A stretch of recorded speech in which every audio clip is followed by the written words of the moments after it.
Welcome back to my channel Rudy Konsultan, channel yang membahas tentang informasi perpajakan dan tutorial tentang aplikasi perpajakan. Di video kali ini Rudy Konsultan mau sharing ya mengenai ada 3 opsi perhitungan pajak bagi wajib pajak yang beromset di bawah 4,8 miliar. So kira-kira 3 opsi itu apa aja? Nanti kita akan bahas lebih dalam lagi. So sebelum gue lanjut, untuk teman-teman yang mungkin baru lihat channel ini, jangan lupa klik tombol subscribe di bawah ini. Jangan lupa teman-teman nyalain juga loncengnya agar teman-teman tidak ketinggalan informasi terupdate dari Rudy Konsultan. Dan jika teman-teman juga butuh jasa konsultan pajak atau butuh bimbingan pajak, teman-teman juga bisa hubungi nomor WhatsApp kami yang tertera di profil channel kami. Teman-teman juga bisa sharing ya mengenai topik yang mau kita bahas apa. Silakan teman-teman bisa request di situ atau isi kolom komentar di bawah ini. Ini adalah saya kutip dari ddtcnews.co.id bahwa ada 3 opsi perhitungan pajak bagi wajib pajak yang beromset di bawah 4,8 M.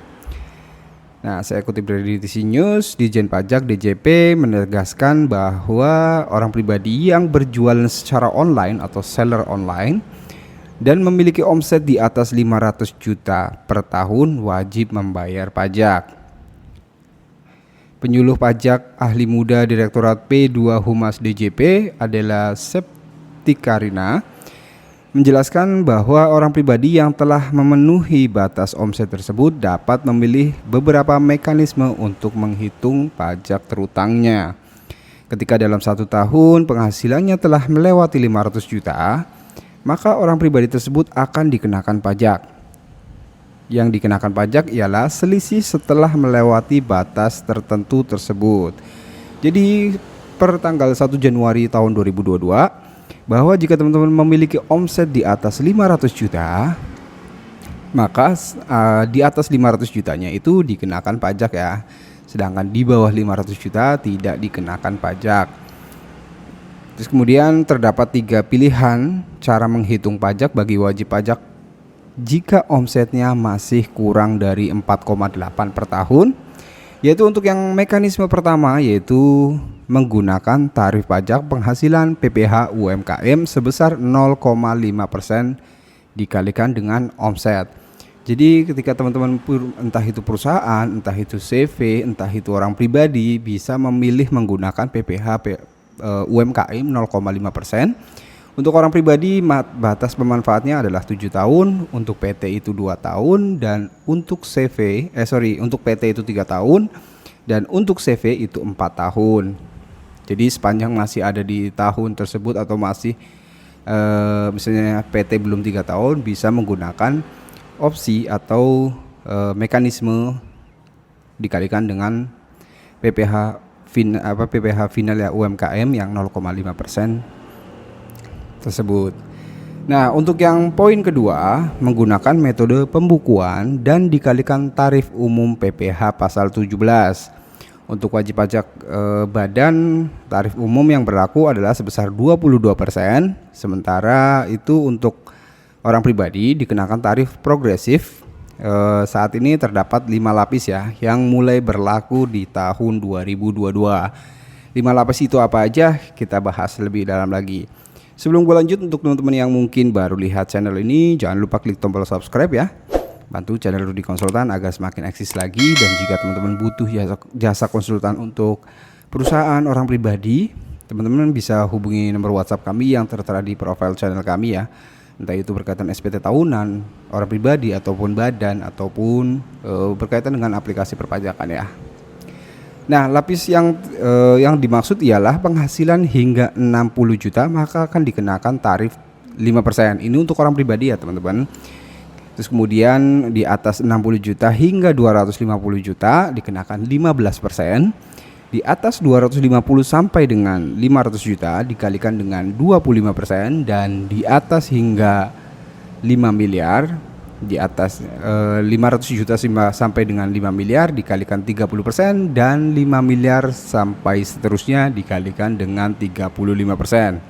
Yang kita tahu pasal 17 dulu sebelum tahun 2022 itu hanya 4 lapis. yaitu di antara 50, terus kemudian 250, 500 dan di atas 500 ya. Hanya 4, dan sekarang ada undang-undang HPP yaitu ada 5 lapis yang dimulai di awal yaitu tarif 5% sebesar 60 juta, yang sebelumnya adalah 50 juta ya. Jadi untuk teman-teman yang aplikasinya belum dirubah untuk setting tarifnya, silahkan dirubah ya sebelum membuat bukti potong, karena otomatis nanti dasar perhitungannya akan berbeda.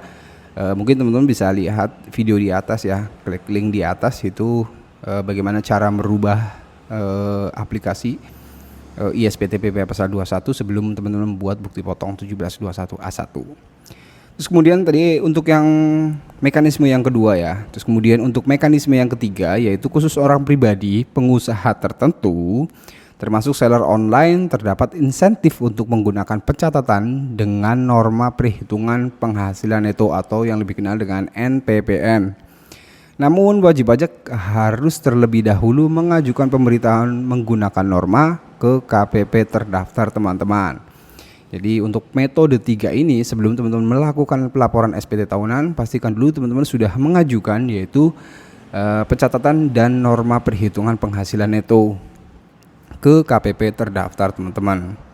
Nah, untuk wajib pajak orang pribadi dan badan yang memiliki omset di atas 4,8 miliar per tahun, lanjut adalah diwajibkan untuk melakukan pembukuan dan dikenakan tarif pajak PPh pasal 17 yang bersifat progresif.